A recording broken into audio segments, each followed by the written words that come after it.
लोग कहते हैं कि सुबह का समय पढ़ने के लिए सबसे अच्छा होता है, पर हकीकत तो ये है कि हर वक्त सुबह हो या शाम अगर मन में लगन हो तो कभी भी पढ़ा जा सकता है। जो आदमी मन के साथ जीता है वो कमजोर होता है और जो संकल्प के साथ जीता है वह बलवान होता है। ये मन आवारा होता है। पढ़ने बैठोगे तो टेबल पर रखी हुई 10 चीजों की तरफ मन आपका ध्यान भटकाएगा। मोबाइल कभी खुद नहीं कहता कि मुझे चलाओ, आपका मन कहता है कि मोबाइल चलाओ। इसीलिए अगर अपने आवारा मन को कंट्रोल करना है तो मेरी इस बात को ध्यान से सुनिएगा, आपके बड़े काम आएगी। छोटे छोटे संकल्प लेना सीखो। सोचो कि आज मैं 1 घंटे मोबाइल को हाथ नहीं लगाऊंगा। जब पढ़ने बैठो तो एक छोटा सा संकल्प लो कि 15 मिनट तक अपनी नजर किताब से नहीं हटाऊंगा, चाहे कुछ हो जाए। धीरे धीरे ऐसे कामों की प्रैक्टिस करो। जब आप इन छोटे छोटे संकल्पों को पूरा कर पाओगे तब आपका आत्मविश्वास बढ़ेगा। आपको यकीन हो जाएगा कि जब मैं ये काम कर सकता हूँ तो मैं दुनिया का कोई भी काम कर सकता हूँ। और आपकी ये सोच आपके मन की आवारागर्दी को खत्म कर देगी। कब तक उन चीजों को अपनी जिंदगी से हटाते रहोगे जो आपका ध्यान भटकाती हैं? बेहतर तो ये है कि अपने मन को इतना मजबूत बनाओ कि कोई चीज तुम्हारा ध्यान भटका ही ना पाए।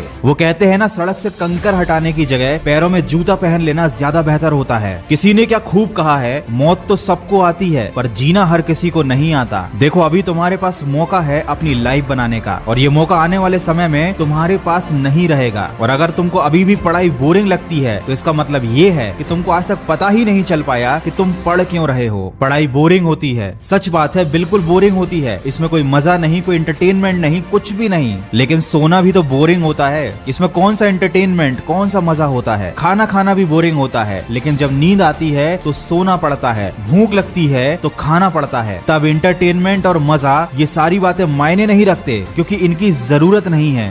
जरूरत है तो सोने की, जरूरत है तो खाने की। ठीक वैसे ही पढ़ाई जरूरी है। मायने नहीं रखता ये बोरिंग है या मजेदार है, ये जरूरी है। क्योंकि अगर तुमने अभी अपना भविष्य बना लिया तो शायद तुम आगे अपने मन के काम कर पाओगे। लेकिन अगर मजे के चक्कर में, बोरियत के चक्कर में अभी तुमने कुछ नहीं किया तो जिंदगी भर तुम्हें वो काम करने पड़ेंगे जो तुम्हारे मन के नहीं होंगे। किसी ऐसे आदमी के नीचे काम करना पड़ेगा जिसे तुम पसंद नहीं करते हो। उसकी डांट खानी पड़ेगी, शायद उसका नौकर भी बनना पड़े। तब कैसा लगेगा जरा सोचो। कैसा लगेगा जब तुम्हारे आत्मसम्मान को कोई अपने जूतों से रोन देगा? कैसा लगेगा जब तुम्हारे बच्चे के पास खेलने के लिए अच्छे खिलौने नहीं होंगे? कैसा लगेगा जब लोग तुम्हें और तुम्हारे परिवार को इज्जत नहीं देंगे? तो दोस्त, या तो भविष्य में 2 कौड़ी की जिंदगी जी लेना या सोच समझकर अपनी जिंदगी का अभी सही फैसला कर लेना। हो सकता है ये सारी बातें आपको बुरी लग जाएं, लेकिन मीठी बातें करना मेरा काम नहीं। अगर मेरी कड़वी बात से आपकी जिंदगी सही रास्ते पर आ जाती है तो इससे अच्छी कोई बात नहीं होगी। वक्त है, समझ जाओ, नहीं तो आने वाला वक्त समझा ही देगा। बहुत से लोग कमेंट करते हैं कि उनकी जिंदगी में ऐसा बुरा समय आया था जिसे वो आज तक भुला नहीं पा रहे हैं। वो दुख उनके मन से जा ही नहीं रहा है।